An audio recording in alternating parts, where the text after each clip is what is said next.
G'day. I got the final review of an Alchemist beer I'll do for a while. Holy Cow. They're 5% IPA that has only been brewed 2 times in the last 6 years. And this is the first time I've ever gotten it. I guess they did a batch that was I think it was Chinook and Huel Melon a couple years ago. And this one, I believe, it's Mosaic and Chinook. It might be Columbus, I can't remember, but definitely a sea hop. And I think I might like this a little bit more than most of the other ones I got. Of course, it's the only beer below 7% alcohol I got from the Alchemist.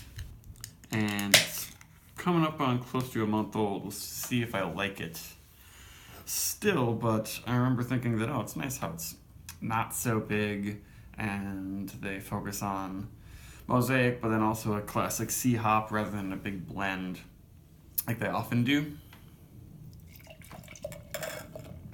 There's a little bit of caramel malt in there, like a lot of Alchemist brews.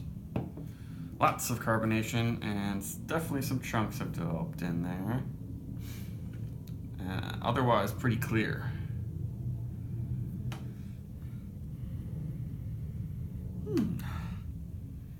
It still smells pretty good. But it has that purple drink thing that I get from a lot of Alchemist beers. I think it's the combination of a little bit of caramel malt in their yeast. But some peachy Mosaic comes through for sure.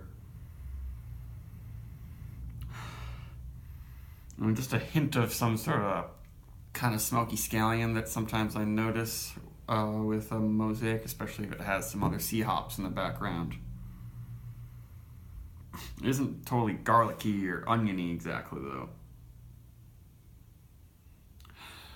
But definitely not a very juicy aroma. It's not really what this beer is. It's a little bit more old-fashioned, but still voluminously hoppy, and also uses Mosaic.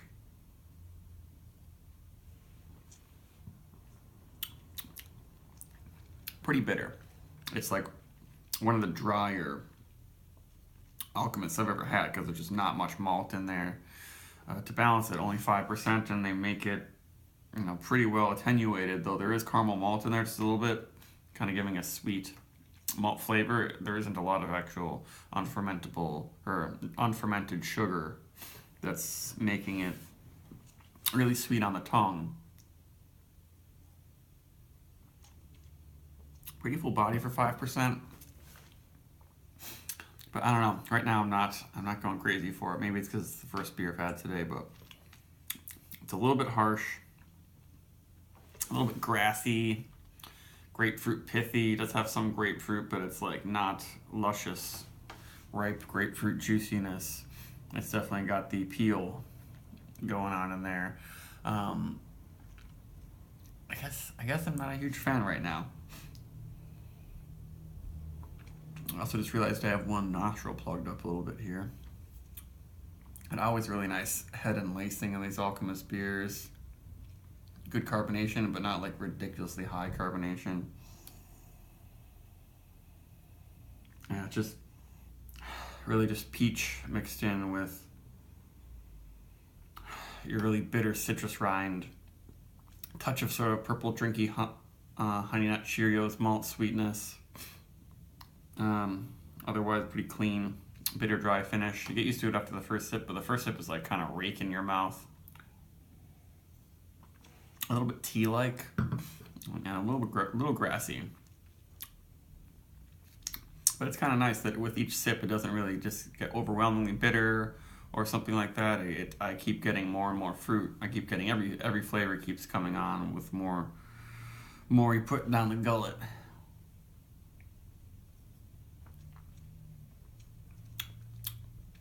Yeah, I'm liking it a little bit more, but some of it makes me think of an English IPA, actually.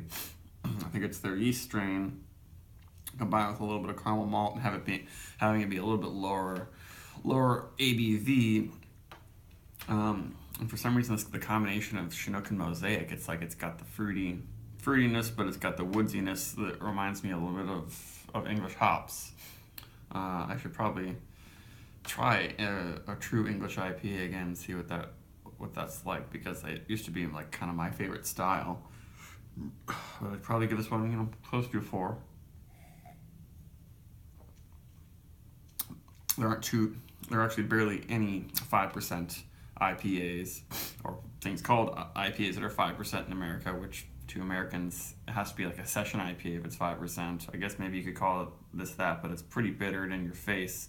You just don't get a lot of beers this low alcohol that are this bitter, this intensely hoppy. Like this kind of thing doesn't exist much. I'm sure some breweries are making it, but it's probably just under the radar, and I doubt they're doing quite as good a job of packing all their hops in it like the Alchemist does.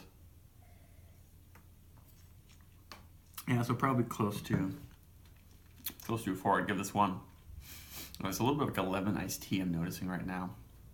So there's definitely a lot of complexity and intensity in this beer. It's impressive in that way, but it's not really hip much at all right now, except for the fact that you do get a little bit of peachiness from the Mosaic.